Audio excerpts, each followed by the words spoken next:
देखो, जहां Indian market का टोटल कैपिटलाइजेशन ही $1 ट्रिलियन का है, वहां एक ऐसा मार्केट जिसमें डेली $60 ट्रिलियन के ट्रेड होते हैं। सही समझा तुम लोगों ने, मैं फॉरेक्स मार्केट की ही बात कर रहा हूं। देखो, अगले कुछ मिनट्स में मैं तुम्हें वो सारी चीजें बताऊंगा कि क्यों तुम्हें इंडियन मार्केट की जगह पे फॉरेक्स मार्केट को चूज करना चाहिए। मैं पर्सनली खुद 6 साल से इंडियन मार्केट ही प्रेफर कर रहा था, और अगर तुमने कभी फॉरेक्स मार्केट में ट्रेड नहीं किया, तुम सिर्फ इंडियन मार्केट में ट्रेड करते हो, तुम्हें बिल्कुल भी नॉलेज नहीं है, तो भी ये वीडियो तुम्हारे लिए बहुत हेल्पफुल होने वाली है और ये तुम्हारे फॉरेक्स मार्केट की जर्नी का पहला स्टेप हो सकता है। तो क्या हाल है traders, welcome to a new video guys. अगर तुम यहाँ नए हो तो मैं डेली यहाँ ट्रेडिंग के कॉन्सेप्ट्स बताता हूँ, कोई फैंसी नंबर्स नहीं, कुछ नहीं, जो मैंने पढ़ा है, जो मैंने सीखा है या जो मैं सीखता हूँ वो मैं यहाँ पे अपलोड करता हूँ। ठीक है, तो चैनल को सब्सक्राइब कर लो अगर तुम भी ट्रेडिंग कॉन्सेप्ट को सीखना चाहते हो।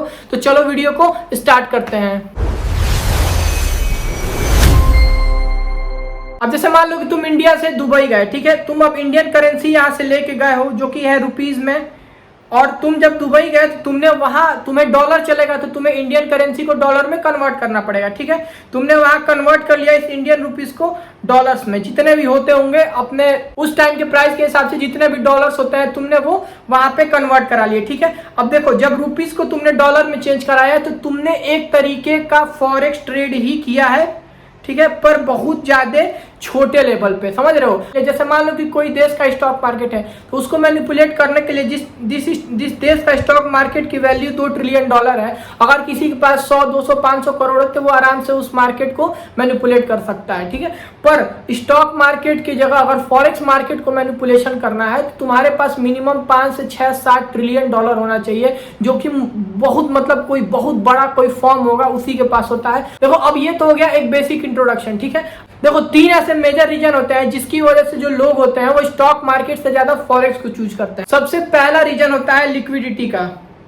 ठीक है, लिक्विडिटी मतलब क्या कि मार्केट का मूवमेंट। अब समझो, एज ए ट्रेडर अगर मार्केट मूव ही नहीं कर पा रहा है तो तुम कभी भी एक अच्छा प्रॉफिट मार्केट में नहीं बना पाओगे। ठीक है, अब देखो, फॉर एग्जांपल अगर रिसेंट का सिचुएशन ले तो ये निफ्टी का चार्ट है, तुम खुद देखो कि निफ्टी कितना ज्यादा साइडवेज है। पहले निफ्टी इस रेंज में था, ठीक है, फिर इसने ब्रेक भी किया तो अभी इस रेंज में। अब तुम सोचो कि लास्ट 2 दिन से निफ्टी का ये पूरा रेंज है, ये 2 दिन का निफ्टी का रेंज है, मतलब मुश्किल से 100 पॉइंट के अंदर निफ्टी 2 दिन से मूव कर रहा है। अब तुम 100 पॉइंट में तुम क्या कैप्चर करोगे। और प्रॉब्लम ये है कि अगर तुम ऑप्शन ट्रेड करते हो तो यहाँ थीटा डीके की वजह से तुम्हें बहुत सारी दिक्कतें भी होंगी, तुम्हारा डीके हो जाएगा, तुम मार्केट में पोजीशन ढंग से नहीं बना पाओगे, शायद उसको लंबे समय तक होल्ड ना कर पाओ, कुछ ट्रेडिंग कुछ कर ना पाओ, ये वाला सिचुएशन। ठीक है, अब देखो, अब अगर वही तुम गोल्ड को देखो, ठीक है, तो गोल्ड एक अच्छे खासे कंसोलिडेशन ट्रेंड, फिर डाउन साइड पे अच्छा एक मूव, समझ रहे हो। मतलब तुम्हें मूव कहीं ना कहीं एक कैप्चर कर पाओगे तुम, और कहीं ना कहीं दिन भर में तुम्हें 1-2 ट्रेड ऑब्वियसली मिल ही जाएगा। दूसरी सबसे इंपॉर्टेंट चीज होती है मार्केट आवर्स। मार्केट आवर्स का मतलब क्या है, देखो, दूसरी सबसे इंपॉर्टेंट चीज होती है मार्केट आवर्स। अब अगर तुम स्टॉक मार्केट ट्रेड करते हो तो तुम बाउंड हो कि तुम्हें 9:15 से लेके और 3:30 के बीच में ही ट्रेड करना है। ठीक है, अब अगर उस समय तुम्हारा ऑफिस चल रहा है या कुछ, तो फिर तुम ना चाहते हुए भी अगर ट्रेड करते भी हो तो तुम लॉसेस करोगे, या फिर तुम्हारा वेल डिफाइंड ट्रेड कभी हो ही नहीं पाएगा।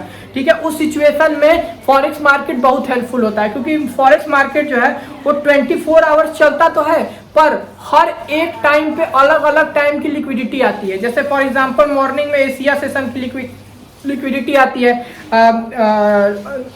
आफ्टरनून में लंदन सेशन की लिक्विडिटी आती है। ठीक है,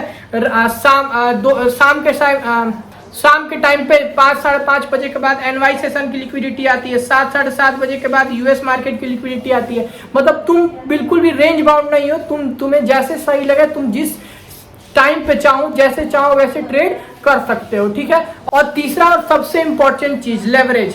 लेवरेज का मतलब क्या होता है, देखो 90% जो वर्ल्ड के मार्केट्स हैं वो लेवरेज पे ही चलते हैं। अगर तुम्हारे पास 1000 रुपया ही है, ठीक है, और तुम 1000 रुपये का ही ट्रेड ले पाओगे तो तुम कभी एक बड़ा प्रॉफिट नहीं बना पाओगे। पर लेवरेज का मतलब समझो कि अगर तुम्हारे पास 1000 रुपया है, ठीक है, तो इंडियन मार्केट में मैक्सिमम जो ब्रोकर होते हैं वो 6x का लेवरेज देते हैं। मतलब 1000 रुपये तुम्हारे पास है तो तुम 6000 का पोजीशन बना सकते हो।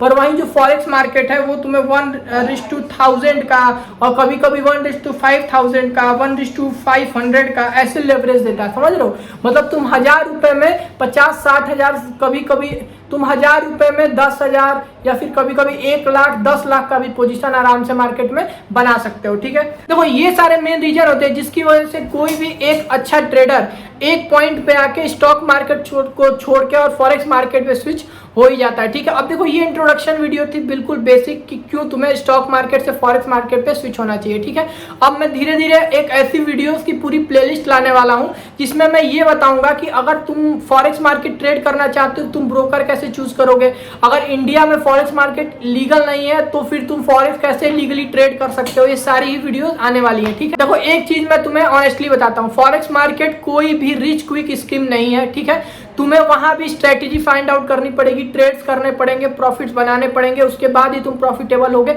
और देखो इंडियन मार्केट में लोग जिस चीज से सबसे ज्यादा परेशान है कि लिक्विडिटी नहीं आती है, मैनिपुलेशन हो जाता है, ऑप्शंस में डीके होने लगता है, इन सारी चीजों से तुम वहां परेशान नहीं रहोगे, समझ रहे हो। अगर इस वीडियो ने तुम्हारी कोई भी प्रॉब्लम सॉल्व की है तो कमेंट सेक्शन में बता के जाना। आज के लिए बस इतना ही, मिलते हैं नेक्स्ट वीडियो में, तब तक के लिए कीप ट्रेडिंग।